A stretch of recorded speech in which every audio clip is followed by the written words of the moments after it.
हमारे पास तो आईएनएस विक्रांत है, जिस दिन चाहेंगे उस दिन पाकिस्तान के जितने भी पोर्ट हैं उस दिन उड़ा देंगे। ये लेटेस्ट अपडेट है कि ब्रह्मोस भी तैनात हो गई है।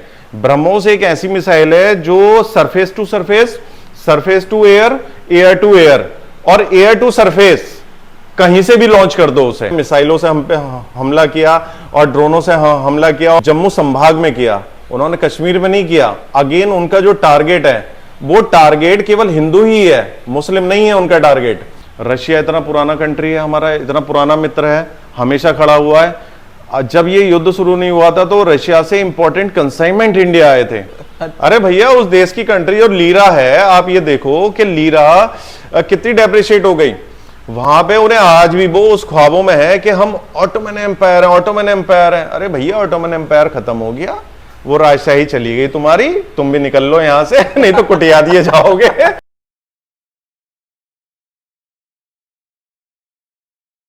हेलो दोस्तों, वेलकम बैक। जैसा कि आपको पता है कि हमने लास्ट में आपको कुछ अपडेट्स दी थी, तो अब रात में काफ़ी अपडेट्स आ चुकी हैं। जो भी अपडेट्स हैं हम उनके बारे में अब डिस्कस करने वाले हैं। और हमारे साथ दिवाकर जी हैं। कैसे दिवाकर जी आप? बहुत बढ़िया भैया, बहुत धन्यवाद। तो दोस्तों मैं आज आपकी आवाज़ हूँ यहाँ पर, और जो सवाल आपके दिलो दिमाग में है वही सवाल मेरे दिलो दिमाग में है, और मैं वही पूछना चाहता हूँ।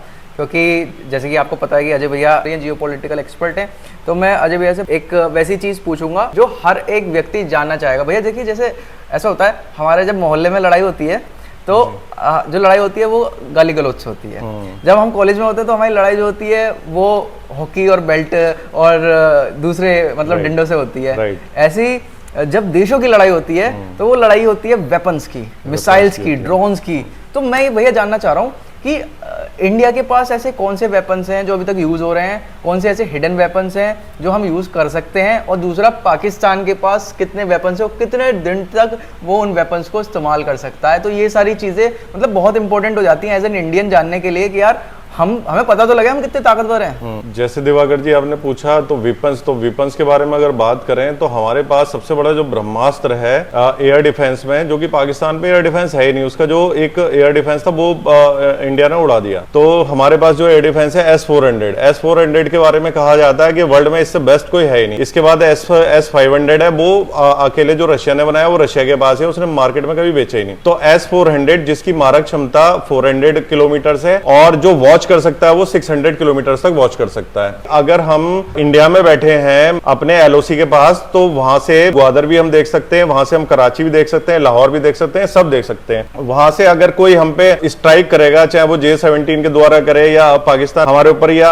F-16 के द्वारा करे या फिर अपने ड्रोन हमले करे, तो वो हमारा S-400 सारे के सारे उसे इंटरसेप्ट कर लेगा और ऑन द स्पॉट अपनी जो मिसाइल है वो मिसाइल लॉन्च कर देगा और उसे वहीं रास्ते में डिस्ट्रॉय कर देगा। ये इतनी बड़ी चीज है कि आप ये सोचो कि हमने LOC पार भी नहीं करी, ना तो हमारे राफेल ने LOC पार करी, ना ही हम मतलब एयरफोर्स ने पास करी, ना ही हमारी नेवी ने पार करी, ना ही हमारे उसने मिलिट्री ने पार करी, और हमने घर में बैठे बैठे ही उनके टारगेट को उड़ा दिया जो हमारे लिए थ्रेट था। रात हमारे ऊपर जो हमला हुआ, उन्होंने मिसाइलों से हम पे हमला किया और ड्रोनों से हमला किया, और जम्मू संभाग में किया, उन्होंने कश्मीर में नहीं किया। अगेन उनका जो टारगेट है वो टारगेट केवल हिंदू ही है, मुस्लिम नहीं है उनका टारगेट।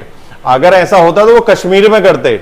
कश्मीर में उन्होंने एक सिंगल ड्रोन नहीं डाला, एक सिंगल मिसाइल नहीं मारी, सारे के सारे जम्मू संभाग में मारे उन्होंने। और आज देखो कितनी हिम्मत की बात है कि जो पाकिस्तान के जर्नल हैं, पाकिस्तान के ब्यूरोक्रेट्स हैं, पाकिस्तान के बिजनेसमैन हैं या पाकिस्तान के जो पॉलिटिशियन हैं, उनकी फैमिली मिडिल ईस्ट में शिफ्ट हो रही है, फॉरेन जा रही है, लेकिन हमारे जो वहां के मुख्यमंत्री हैं उमर अब्दुल्ला साहब, वहां के CM हैं, वो बाय रोड जम्मू गए हैं। कितनी बड़ी बात है, यानी युद्ध के दौरान वो जम्मू जा रहे हैं अपने लोगों से मिलने के लिए। हम ना तो कायर हैं, ना हम डरपोक हैं, हम पाकिस्तान परस्त नहीं है कि आतंकवादी भेजें और आतंकवादियों के से छुप के दूसरे कंधे पर रख के बंदूक चलाएं। हम जब भी करते हैं सीना ठोक के करते हैं और सामने करते हैं, और इन जैसे बदतमीजों को या हरामजादों को ना सीधे सामने से ठोकते हैं, और जैसे कि हम कर रहे हैं।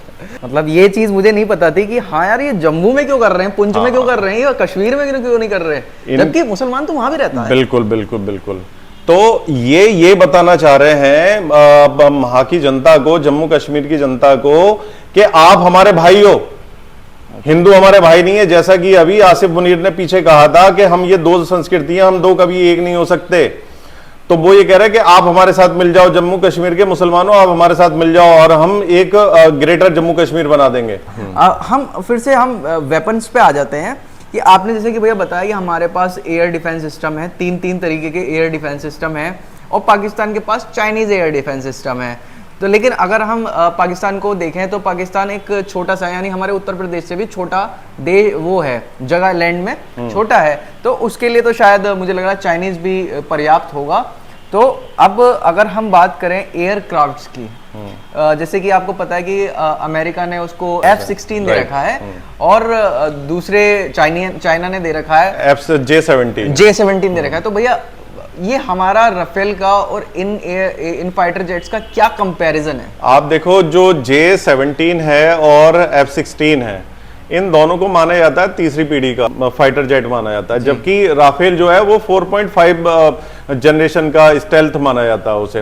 हालांकि स्टेल्थ आता है 5th जनरेशन में, लेकिन 4.5 भी उसने जो बनाया है फ्रांस ने, दसॉल्ट कंपनी है वहां की, उसने बनाया है, तो उसने टेक्नोलॉजी वही दी है उसमें। तो उसकी आप ये देखो कि उसकी जो गति है 2500 किलोमीटर प्रति घंटा की रफ्तार है उसकी। हाँ, 2500 किलोमीटर प्रति घंटा की रफ्तार कितनी फास्ट है।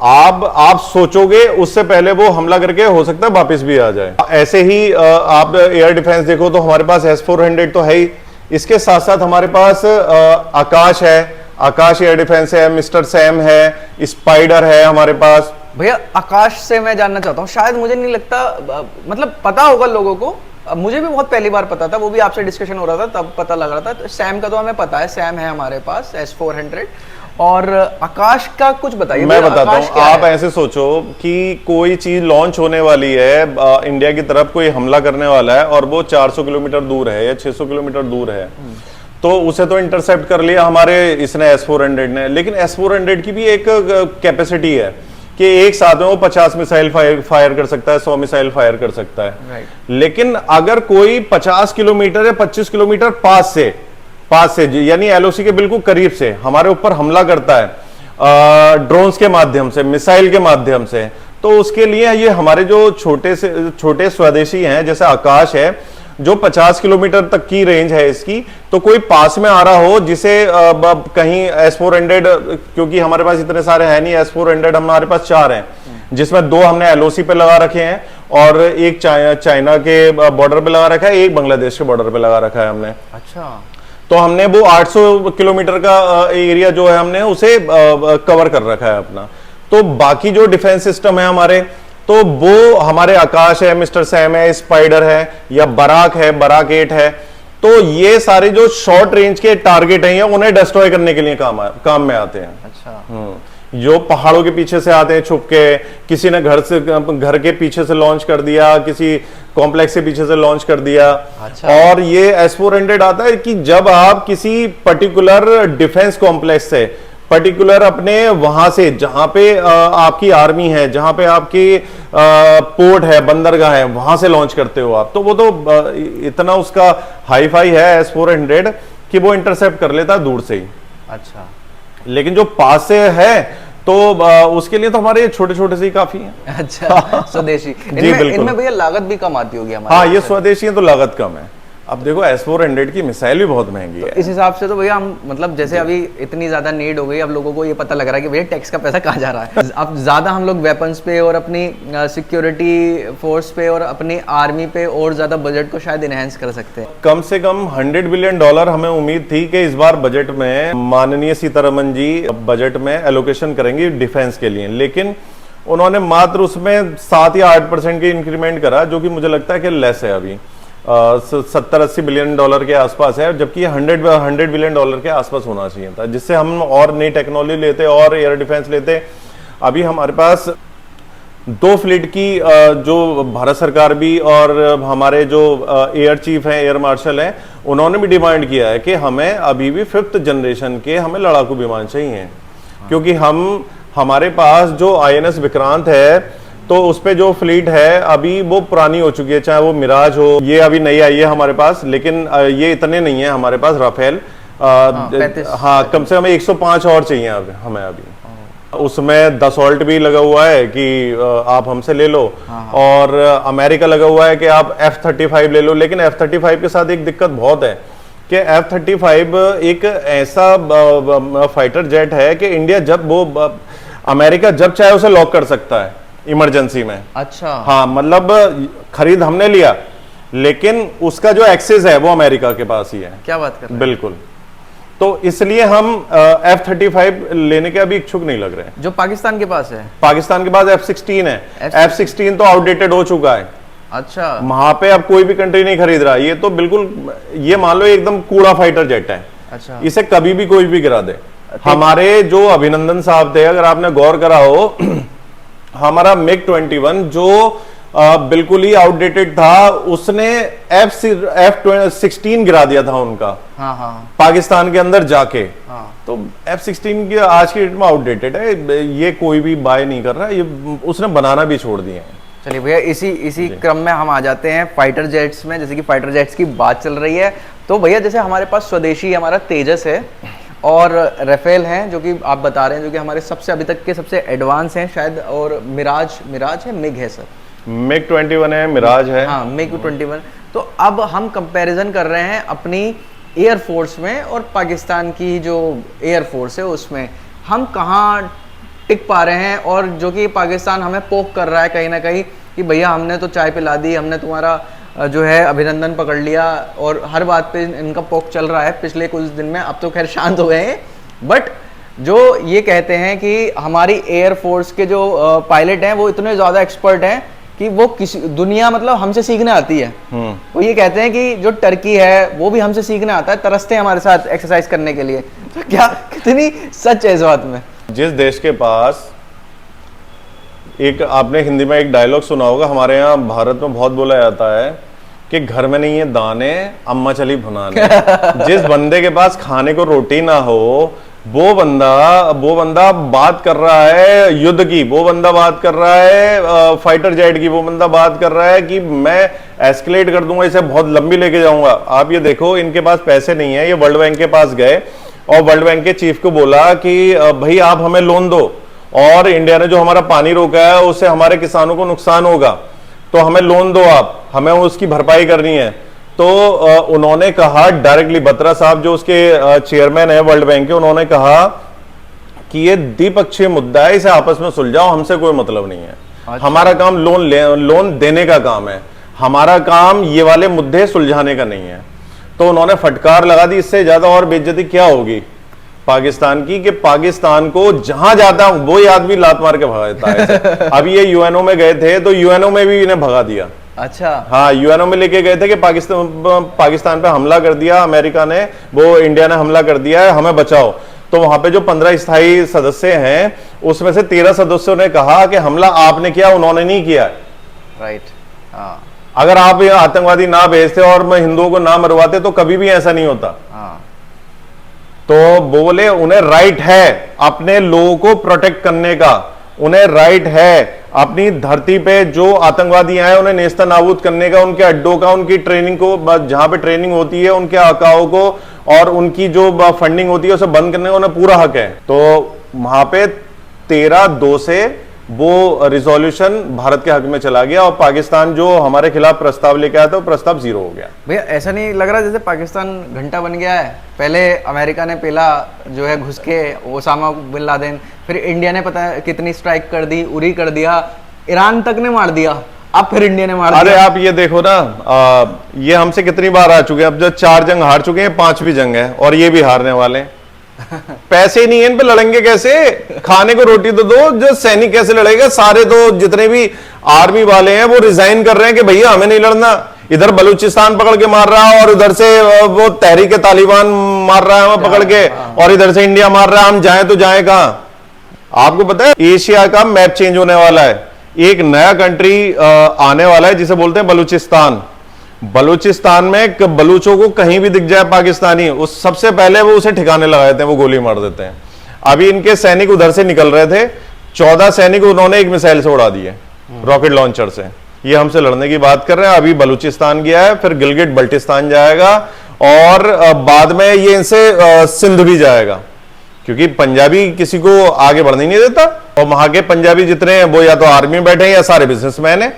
तो भैया मैं आपसे एक ऐसी चीज पूछने वाला हूं जो शायद जो देखने वाले लोग होंगे, जो आपके दर्शक हैं, वो कह रहे होंगे यार दिवाकर भाई ये आप बहुत आगे की बात कर रहे हो, बट ये बहुत जरूरी बात है। देखिए आपको पता है भैया, जब हम लड़ाई करने जाते हैं तो हमें पता होता है कि हमारा भाई पीछे खड़ा है, हमारे वेपन्स पीछे खड़े हैं, हमारी प्रॉपर्टी पीछे खड़ी है, तो हमारी बैकबोन होती है। तो ऐसी हर देश की एक बैकबोन होती है। यहाँ पर मैं भारत की बात नहीं कर रहा, भारत की बैकबोन तो बहुत विशाल है, मैं पाकिस्तान की बात कर रहा हूँ। पाकिस्तान की जो ऐसी कौन सी बैकबोन है जो इतनी ज्यादा वो घुड़की देता है कि भाई ऐसा कर देंगे, हम वैसा कर देंगे, और अगर हम उसकी वो बैकबोन तोड़ने में कामयाब हो गए तो क्या वो न्यूक यानी कि न्यूक्लियर इस्तेमाल करने पे मजबूर हो जाएगा? देखो, जहां तक बैकबोन की बात है, आपको लग रहा है कि कौन सपोर्ट कर सकता है या कौन उसके पीछे खड़ा है, तो हम वन बाई वन उसकी बात करते हैं। सबसे पहले किसी भी चीज के लिए जरूरी होता है पैसा। तो क्या पाकिस्तान में पैसा है? मेरे ख्याल से 3 या 4 बिलियन डॉलर उसका वो होगा, फॉरेन रिजर्व होगा। हमारा है फॉरेन रिजर्व 800+ बिलियन डॉलर का। तो पैसे तो देखा जाए उस पर है नहीं, वो तो 2-3 दिन भी सरवाइव नहीं कर पाएगा, और हम तो महीनों तक सरवाइव कर लेंगे। हमारे पास तो 6 महीने तक का कम से कम रिजर्व है हमारे पास। तो अब आ जाए हथियारों पे। हथियारों पे देखो तो उसके जितने भी हथियार हैं, चाहे वो एयर डिफेंस सिस्टम हो, चाहे वो उस पर फाइटर जेट हो, और उसके पास तो अपनी नेवी का कोई युद्धपोत भी नहीं है जिससे वो क्या नाम है समुद्र के अंदर हमसे लड़ पाए। हमारे पास तो INS विक्रांत है, जिस दिन चाहेंगे उस दिन पाकिस्तान के जितने भी पोर्ट हैं उस दिन उड़ा देंगे। और हमारा INS विक्रांत, अगर आपको पता हो, तो वो कराची से मात्र 85 किलोमीटर दूर है, और उस पर ब्रह्मोस भी तैनात कर दिए हमने। ये लेटेस्ट अपडेट है कि ब्रह्मोस भी तैनात हो गई है। ब्रह्मोस एक ऐसी मिसाइल है जो surface to surface, surface to air, air to air और एयर टू सरफेस कहीं से भी लॉन्च कर दो उसे, अच्छा, वो अपने टारगेट को हिट कर देगी। इस मिसाइल के बारे में यह कहा जाता है कि इसका तोड़ आज तक बना ही नहीं है, कहीं आज तक नहीं बना इसका तोड़। और ये रशिया और हमने कोलैबोरेशन में बनाई थी, और इसे हमें बेचने का भी अधिकार है और बनाने का भी अधिकार है, यानी पूरी मोनोपोली रशिया ने हमें दे दी है इसकी। और अब बात करते हैं कि कौन सा कंट्री किसके साथ खड़ा है। तो आप देखो, ऑब्वियस बात है कि चाइना पाकिस्तान के साथ खड़ा है, टर्की खड़ा है, और हो सकता है 1-2 कंट्री हो और खड़े हो। इंडिया के साथ कौन खड़ा है? रशिया इतना पुराना कंट्री है, हमारा इतना पुराना मित्र है, हमेशा खड़ा हुआ है। जब ये युद्ध शुरू नहीं हुआ था तो रशिया से इंपॉर्टेंट कंसाइनमेंट इंडिया आए थे, पता है आपको? अच्छा। और उसमें क्या होंगे आप समझ सकते हैं। ऑस्ट्रेलिया इंडिया के साथ है, जापान इंडिया के साथ है, फ्रांस इंडिया के साथ है, और तो और अमेरिका हिडन रूप पे इंडिया के साथ है। अमेरिका ने सीधे कह दिया कि भैया तुमने बदतमीजी करी है, तुम अपने आप झेलो, मेरा कोई मतलब नहीं है इससे, लेकिन ज्यादा एस्केलेट मत करना। उसने वो भी लगा दी एक कंडीशन, यानी अगर तुम ज्यादा करोगे तो मैं आ जाऊंगा बीच में। आप ये कह रहे हो कि एटम बम तक जा सकती है? हाँ, जब वार हो जाती है ना तो किसी को ज्यादा नुकसान होता है और किसी को कम नुकसान होता है। जब जिसे ज्यादा नुकसान होता है तो वो ये देखता है, वो एनालाइज करता है मुझे कितना नुकसान हुआ है, अब मुझे क्या करना चाहिए, अब मैं आगे मैक्सिमम क्या कर सकता हूं कि मैं इसका भी बिगाड़ दूं कुछ। तो एटम बम, अब उसके एटम बम में भी एक खास बात है कि उसके जो एटम बम के जो पार्ट्स होते हैं ना, वो पाकिस्तान के अलग अलग जगहों पर रखे हैं, वो असेंबल्ड ही नहीं है। जब वो असेंबल्ड नहीं है तो वो एक साथ तो चला भी नहीं सकते, और जैसी वो पार्ट्स अपनी जगह से मूव होंगे वैसे इंडिया को पता चल जाएगा और किसी को भी पता चल जाएगा वो। क्योंकि पाकिस्तान के बारे में ये कहा जाता है कि इसके जो न्यूक्लियर हैं सबसे ज्यादा अनसेफ हैं। तो इस पे इसलिए अमेरिका की भी सर्विलांस है, इंडिया की भी सर्विलांस है, और अन्य कंट्रियों की भी सर्विलांस है जिन्हें उनसे खतरा है। तो वो जब पार्ट्स वहां से मूव होंगे तो किसी भी कंट्री को पता चल जाएगा, हो सकता है उससे पहले उस पर हमला हो जाए। भैया आपके कहने का मतलब है कि ऐसा कुछ नहीं है कि भाई जैसे वहाँ के मुल्ला मौलाना बोलते हैं पाकिस्तान के कि भैया जो न्यूक्लियर का मुंह है वो भारत की तरफ कर दिया। आप ये देखो ना, इनके मुल्ला मौलाना और जो बेनजीर भुट्टो का लड़का है वो बार बार चीख चीख के कितनी बार कह रहा था कि अगर इंडिया ने हमारा इंडस रिवर का वाटर रोका तो हम खून की नदियां बहा देंगे। क्या बहा दी, कहाँ गया बिलावल? दिख रहा बिलावल भुट्टो तुम्हें आजकल? वो डांस कर रहा है कहीं, वो घुस गया वो बिल में। पाकिस्तानियों की यही तो आदत है, भौंको और कुत्ते की तरह बिल में घुस जाओ, भौंको कुत्ते की तरह बिल में, फिर बिल में घुस जाओ। यही करते हैं शुरू से। 4 बार हार चुके हैं, 5वीं हारने वाले हैं। एक बार हाय तो मचा रहे हैं। क्या कर लेंगे? करें ना, हम है तो सामने खड़े तो हैं। हम तो बाई रीजन लड़ रहे हैं ना। तुम किस लिए लड़ रहे हो? आतंकवाद के लिए? अरे तुम्हारे आतंकवादी मर गए तो आतंकवादियों की सपोर्ट में तुम हमसे लड़ रहे हो। हम आतंकवाद के खिलाफ लड़ रहे हैं, इसलिए वर्ल्ड हमारे साथ है, यूएनओ हमारे साथ है। तुम्हारे साथ क्यों नहीं है? क्योंकि तुम आतंकवादियों के लिए लड़ रहे हो। ओसामा बिन लादेन तुम्हारे यहां मिला था, हमारे यहां नहीं मिला था। और वर्ल्ड के जो टॉप मोस्ट टेररिस्ट हैं, चाहे मसूद अजहर हो, चाहे वो सलाउद्दीन हो, चाहे वो लश्कर तैयबा का वो संस्थापक हो, वो सब तुम्हारे यहां, हमारे यहां थोड़ी ना है। तो भैया बदनाम तुम हो, लेकिन ये जाहिलों की कौम है। आसानी से ये जाहिल मानते नहीं है जब तक ये कुटे ना। जैसे कि आपने बताया कि इनके पास इनका खुद का रिजर्व नहीं है, बहुत ही कम रिजर्व है। चाइना जो है मेरे ख्याल से खड़ा है, लेकिन पार्शली खड़ा हुआ है। टर्की जो है वो पार्शली खड़ा हुआ है, कोई खुल के इनके साथ नहीं आ रहा। और इनका जो वेपन्स की मैं बात कर लेता हूँ भैया, आपने जैसे कि बताया इनका एक चाइनीज डिफेंस सिस्टम है, जो कि इंडिया ने 1-2 शायद उसको ध्वस्त भी कर दिया है। और अब जो फाइटर जेट्स हैं उसकी अभी आपने बताया कि J-17 F-16 ये इसके फाइटर जेट्स हैं। अब हम बात कर लेते हैं भैया, क्या इनके पास वॉरशिप भी है? ना, इनके पास कोई वॉरशिप नहीं है। बेसिकली वॉरशिप इन्होंने टर्की से मांगा है और टर्की उसे ही रन कर रहा है, और वो इनके कराची पोर्ट पे खड़ा है। अच्छा, इन्हें सपोर्ट करने के लिए। लेकिन आप देखना जैसी ये एस्केलेट होगी, हमारा INS विक्रांत वहां से 85 किलोमीटर है, एक भी मिसाइल मारेगा सबसे पहले वही भागते हुए नजर आएगा आपको। अरे भैया उस देश की कंट्री और लीरा है, आप ये देखो कि लीरा कितनी डेप्रिशिएट हो गई वहां पे। उन्हें आज भी वो उस ख्वाबों में है कि हम ऑटोमन एम्पायर हैं, ऑटोमन एम्पायर हैं। अरे भैया ऑटोमन एम्पायर खत्म हो गया, वो राजशाही चली गई तुम्हारी, तुम भी निकल लो यहां से, नहीं तो कुटिया दिए जाओगे। ये आज का नए युग का भारत है, मोदी नेतृत्व कर रहे हैं, योगी जी तैयार हैं नेतृत्व करने के लिए, बड़ा कूटेंगे। अच्छा निकल लो यहां से। जैसे कि आप कह रहे हैं कि टर्की का एक वॉरशिप खड़ा हुआ है, मैंने देखा छोटा सा ही है, वैसे छोटा सा ही है, लेकिन उसकी क्षमता की भी बात करें तो क्या उसकी क्षमता है, वो कहां तक मारक हो सकता है या हमें कहीं नुकसान पहुंचा सकता है? मतलब देखिए, किसी को भी कम नहीं आंकना चाहिए, भले से उसकी जो है वो चींटी के बराबर है, लेकिन वो भी हमला कर सकती है।